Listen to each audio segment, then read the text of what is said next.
8 ressources ultimes pour les web développeurs. On commence tout de suite par la première ressource. Alors pour tous ceux qui galèrent à apprendre ou qui ont un peu du mal à voir comment fonctionne Git, je vous présente le premier site donc, qui s'appelle Learn Git Branches. Donc les liens seront dans la description bien évidemment. Voilà, donc là on arrive sur ce site-là. Donc en fait c'est un site qui va vous montrer comment, qui va vous apprendre à utiliser Git de façon interactive et de façon visuelle aussi. C'est très important. Donc hop, donc là voilà, on valide, etc. Donc là, vous voyez, il y a plein de niveaux, donc soit pour les branches locales et les branches en remote. Donc là, par exemple, j'avais déjà fait le niveau 1, on va le refaire ensemble. Ils nous apprennent voilà ce que c'est réellement qu'un commit et visuellement aussi à quoi ça ressemble. Voilà, hop, on voit là donc ce qui se passe concrètement.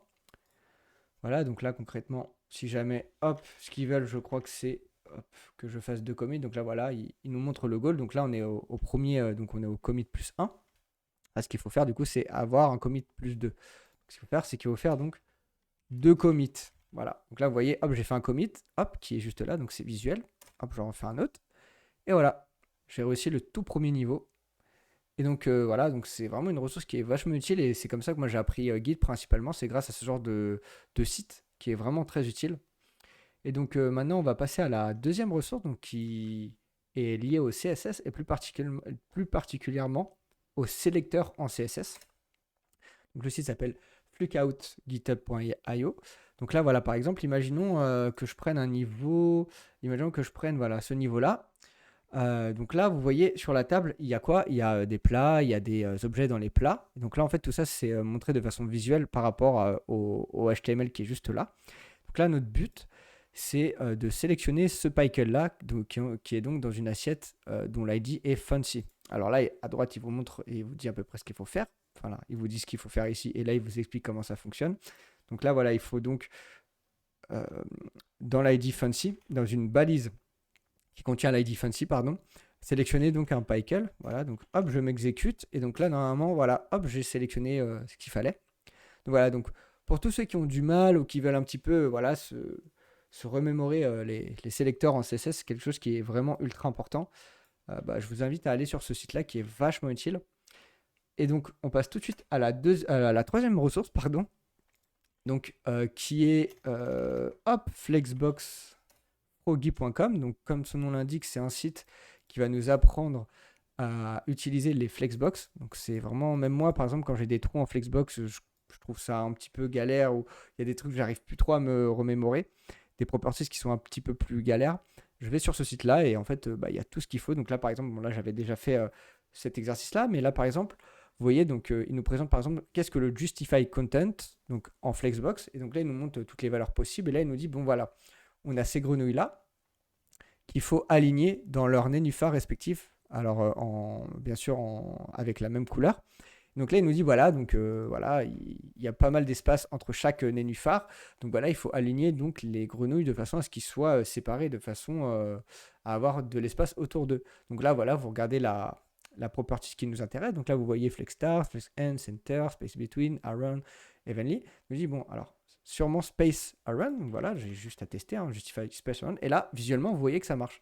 Là, par exemple, imaginons que j'avais mis space between, par exemple. Hop, non, c'est pas ça, parce que là, en fait, il y a trop d'espace. En fait, tout va être espacé.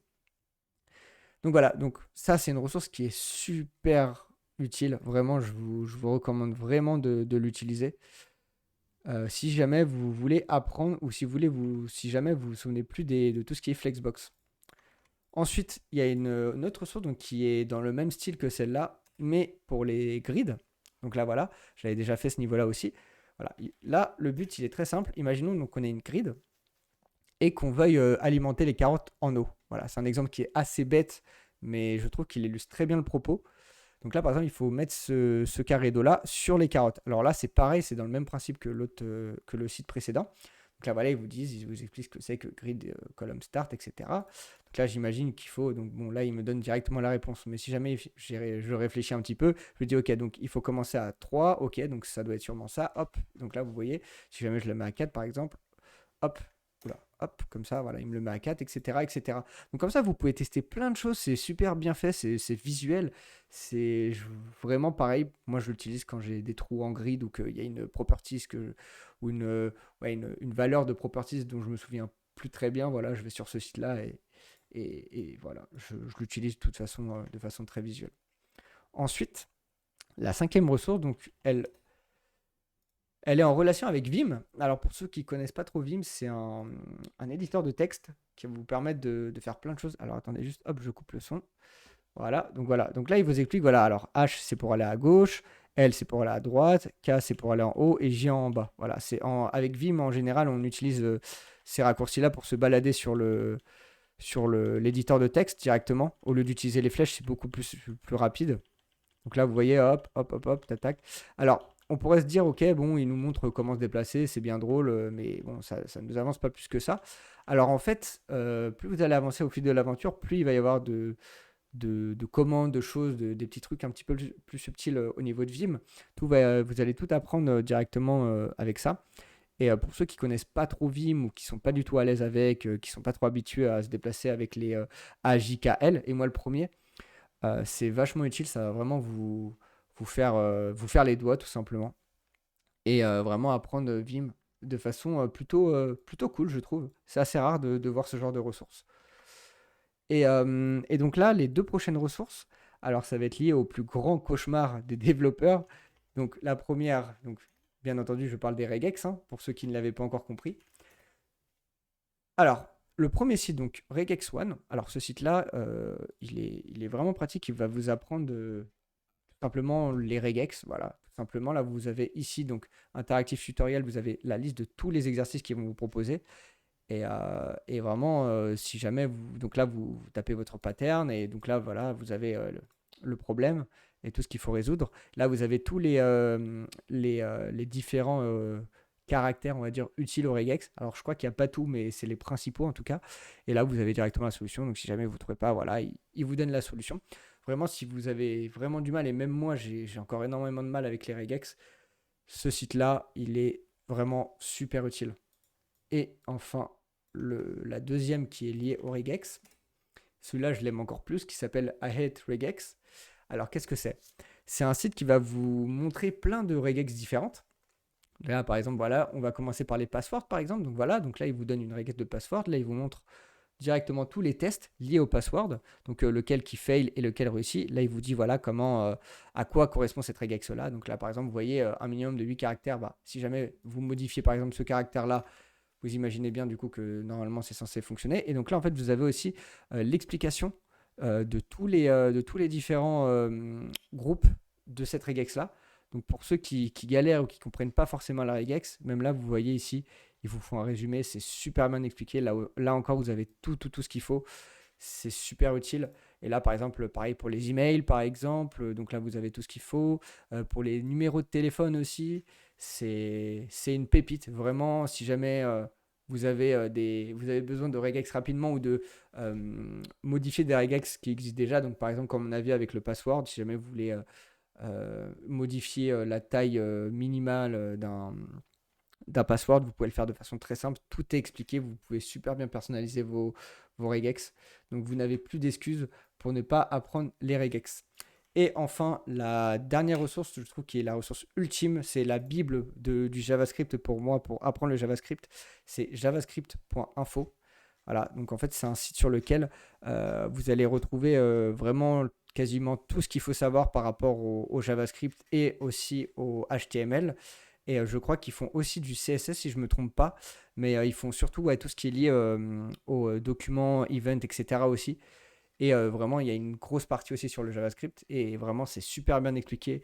Il y a énormément de choses sur lesquelles on ne va pas forcément aller très loin de base. Donc, si jamais on n'avait pas cette ressource-là, on va se dire, ouais, bon, ça ne sert pas à grand-chose, ça ne doit pas servir à grand-chose. Et en fait, là, quand vous voyez sur ce site-là, vous allez vous rendre compte qu'en fait, tout est important, qu'il faut plus ou moins tout connaître. Alors, il ne faut pas connaître tout par cœur sur le bout des doigts, mais il faut au moins connaître quand on vous parle d'un sujet où vous êtes comme ça, au moins vous n'êtes pas trop perdu. Et même par exemple, quand vous allez faire un entretien d'embauche, bah, si jamais quelqu'un vous parle, je sais pas moi, par exemple de mixin, de currying, de proxy, Reflex API par exemple, bah, au moins vous n'êtes pas perdu, vous savez à peu près, ou si jamais vous avez bien bossé le truc, vous pouvez l'expliquer tranquillement. Et ça fait toujours bonne impression.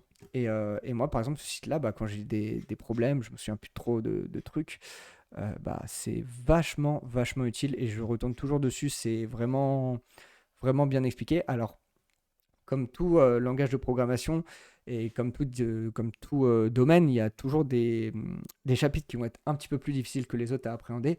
Moi, ce que je vous conseille, moi, ce que j'ai fait en tout cas qui marche pour ma part et je pense qu'il pourrait plutôt bien marcher pour vous, c'est de lire une fois, deux fois, trois fois le chapitre. Même si vous ne comprenez pas tout, plus vous allez lire, plus ça va vous rentrer dans l'ordre dans votre tête. Vous revenez quelques heures après, quelques jours après dessus, et vous allez voir vraiment que vous allez comprendre petit à petit tout ce qu'il faut savoir. Et c'est vraiment magique. Ce site-là est vraiment bien fait. Donc voilà. Donc j'espère que ces ressources-là vous auront aidé. N'hésitez pas à liker, à commenter, si jamais ça vous a aidé, à partager et abonnez-vous. Et on se retrouve dans une vidéo tout de suite. Ciao!